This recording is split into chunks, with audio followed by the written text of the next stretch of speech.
ಇನ್ನು ಶಾಸಕ ಬಾಲಕೃಷ್ಣ ಸವಾಲಿಗೆ ಎಚ್.ಡಿ. ಕುಮಾರಸ್ವಾಮಿ ತಿರುಗೇಟನ್ನ ಕೊಟ್ಟಿದ್ದಾರೆ. ಯಾವ ಆಣೆ ಪ್ರಮಾಣ ಎಲ್ಲಿ ಕರ್ಕೊಂಡು ಹೋಗ್ತಾರೆ, ನನಗಿರುವಂತಹ ದೇವರ ಭಕ್ತಿ ನಾನು ಅವರಿಂದ ಕಲಿಬೇಕಾಗಿಲ್ಲ ಅಂತ ಹೇಳಿ ಕಿಡಿಕಾರಿದ್ದಾರೆ. ಅವರು ಪಾಪ ನಂಬ್ಕೊಂಡಿದ್ದಾರೆ, ನಂಬ್ಲಿ ಅಂತ ಹೇಳಿ ವ್ಯಂಗ್ಯವಾಡಿದ್ದಾರೆ ಎಚ್.ಡಿ.ಕೆ. ನನ್ನ 46 ಎಕರೆ ಜಮೀನನ್ನ ನಾನು ಕಷ್ಟಪಟ್ಟು ಸಂಪಾದನೆ ಮಾಡಿದ್ದೀನಿ, ಯಾರನ್ನೋ ಕಿಡ್ನಾಪ್ ಮಾಡಿ ಸಂಪಾದನೆ ಮಾಡಿದಂತಹ ಭೂಮಿಯಲ್ಲ. 40% ಸ್ಕೀಮ್ ಬಂದಿದ್ದು 2006ರ ನನ್ನ ಕಾಲದಲ್ಲಿ ಅಂತ ಹೇಳಿ ಎಚ್.ಡಿ. ಕುಮಾರಸ್ವಾಮಿ ಟಾಂಗ್ ಕೊಟ್ಟಿದ್ದಾರೆ.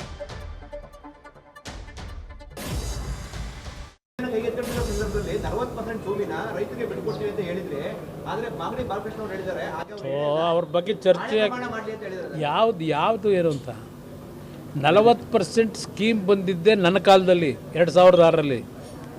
ಬರೀ ಒಂದು ಭಾಗ ಯೋಜನೆಗಲ್ಲ, ಇಡೀ ರಾಜ್ಯದಲ್ಲಿ ರೈತರ ಭೂಮಿಯನ್ನು ತಗೊಂಡಾಗ 40% ಹಣದ ಬದಲಿಗೆ ಕೊಡ್ತಕ್ಕಂಥ ಒಂದು ಯೋಜನೆ ಪ್ರಾರಂಭ ಮಾಡಿದ್ದೆ ಕುಮಾರಸ್ವಾಮಿ. ಸ್ವಲ್ಪ ದಾಖಲೆ ತೆಗಿಯಕ್ಕೆ ಹೇಳಿ.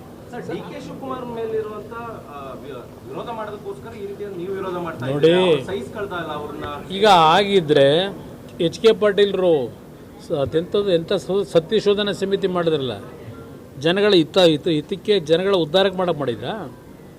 ನಾನು ಅವತ್ತು ಜನಗಳ ವಿರೋಧ ಕೆಲಸ ಮಾಡೋಕೆ ಹೋಗಿದ್ದೆ ಅಂತ ಹೇಳ್ತಾವ್ರಲ್ವ, ಅವನು ಕೂಸು ಅಂತ ಹೇಳಿ.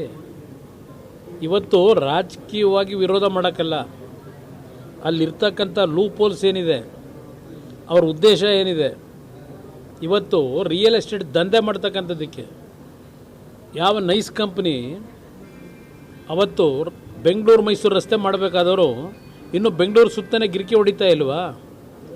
ಹೊಸಕೆರೆ ಹಳ್ಳಿ ಹತ್ರ ಒಂದು ಟೋಲ್ ಗೇಟ್ ಇದೆಯಲ್ಲ, ಟೋಲ್ ಗೇಟ್ ಪಕ್ಕದಲ್ಲಿ ಯಾವ ಒಂದು ನೈಸ್ ಕಂಪ್ನಿಗೆ ಬೇಕು ಅಂತೇಳಿ ತೆಗೆದುಕೊಂಡಂಥದ್ದನ್ನು NOC ಯಾರಿಗೆ ಕೊಟ್ಟರು?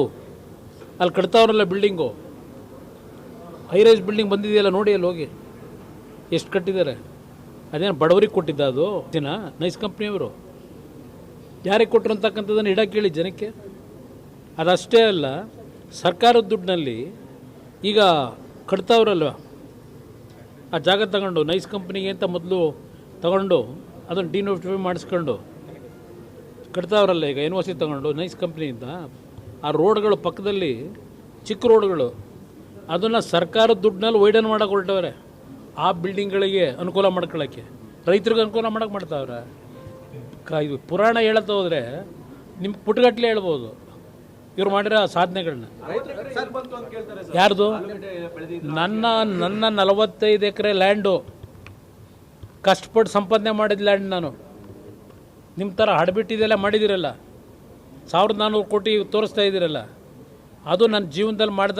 ನಾನು ರಾಜಕಾರಣಕ್ಕೆ ಬರೋದಕ್ಕಿಂತ ಮುಂಚೆ ಮೈಸೂರಿನಲ್ಲಿ ಒಂದು ಹಂಚಿಕೆದಾರನಾಗಿ, ಇಲ್ಲಿ ನಮ್ಮ ಬ್ರದರು ಇದ್ದಾರೆ, ಇಲ್ಲಿ ಅವ್ರದ್ದು ನಮ್ಮ ಪಕ್ಕದ ಆಫೀಸೇ ಅವ್ರದ್ದು. ಅವತ್ತು ನಾನು ಯಾವ ರೀತಿ ವ್ಯವಹಾರ ಮಾಡಿದ್ದೇನೆ, ಕನ್ನಡ ಚಿತ್ರರಂಗಕ್ಕೆ 4 ಲಕ್ಷ ರೂಪಾಯಿ ಕೊಡ್ತಾ ಇದ್ದಂಥ ಹಂಚಿಕೆದಾರರು ಏನು ಕೊಡ್ತಾಯಿದ್ರು, 10 ಲಕ್ಷ 15 ಲಕ್ಷ ಕೊಡ್ತಕ್ಕಂಥ ಒಂದು ಬಿಸ್ನೆಸ್ಸನ್ನು ಅವತ್ತು ಏನು ಇಂಪ್ರೂವ್ ಮಾಡಿದೆ. ಇದು ಕುಮಾರಸ್ವಾಮಿ ಕೊಡುಗೆ. ಅಲ್ಲಿ ಬಂದಂಥ ಸಂಪಾದನೆಯಿಂದ ಲ್ಯಾಂಡ್ ತಗೊಂಡಿರೋದಲ್ಲಿ. ಇಲ್ಲಿ ಯಾವೊಂದು ಇವ್ರನ್ನ ಕಿಡ್ನ್ಯಾಪ್ ಮಾಡಿ ಮಾಡಿದಂಥ ಭೂಮಿಗಳಲ್ಲ ಅದು. ಎಲ್ಲ ಹಣ ಪ್ರಮಾಣ ಯಾರು ಮಾಡ್ತಾರೆ? ನನಗೆ ನೋಡಿ, ನನಗೆ ಇರ್ತಕ್ಕಂಥ ದೇವರು ನಂಬಿಕೆ, ಅವರಿಂದ ನಾನು ಕಲಿಬೇಕಾಗಿಲ್ಲ ಅಷ್ಟೇ. ಅವ್ರ ಪಾಪ ಅವ್ರು ನಂಬ್ಕೊಂಡಿದ್ರೆ ರೈತರ ಪರವಾಗೋಸ್ಕರ ಈ ಯೋಜನೆ ಕೈ ಬಿಟ್ಟಿದ್ದೀವಿ ಅಂತ ಹೇಳಿದ್ರೆ ಹಣೆ ಪ್ರಮಾಣ ಮಾಡಿ ಅಂತ ಸರ್. ಅಂದರೆ ನೀವು ರೈತರು, ನಾನು ರೈತರ ಪರವಾಗೋಸ್ಕರಲೇ ಅವತ್ತು ಸುಮ್ಮನಾಗಿದ್ದಿಲ್ಲದೆ ಇದ್ದಿದ್ರೆ ಎರಡನೇ ಬಾರಿ ಮುಖ್ಯಮಂತ್ರಿ ಆಗಲಿಲ್ವಾ? 14 ತಿಂಗಳಿರಲಿಲ್ವಾ? ಅವತ್ತೇ ಮಾಡುವೆ. ನನ್ನ ಕೈಲಿ ಇರಲಿಲ್ವ ಅಧಿಕಾರ? ಮುಖ್ಯಮಂತ್ರಿ ಆಗಿದ್ದೆ. ರೈತರಿಗೆ ತೊಂದರೆ ಕೊಡಬೇಕು ಅಂದರೆ ಮಾಡ್ಬೋದಾಗಿತ್ತು. ಅವತ್ತು ನಾನು ಮಾಡಲಿಲ್ಲ. ಅದನ್ನು ಯಾಕೆ ಮಾಡಲಿಲ್ಲ? ಎರಡನೇ ಬಾರಿ ನಾನು 14 ತಿಂಗಳಿಂದಲ್ಲ ಮುಖ್ಯಮಂತ್ರಿ ಆಗಿ ಮಾಡ್ಬೋದಾಗಿತ್ತಲ್ವ, ನಾನು ಯಾಕೆ ಮಾಡಲಿಲ್ಲ? ನ್ಯೂಸ್ ಫಸ್ಟ್, ನಿರ್ಭೀತಿಯಿಂದ ನಿಮ್ಮ ಪರವಾಗಿ.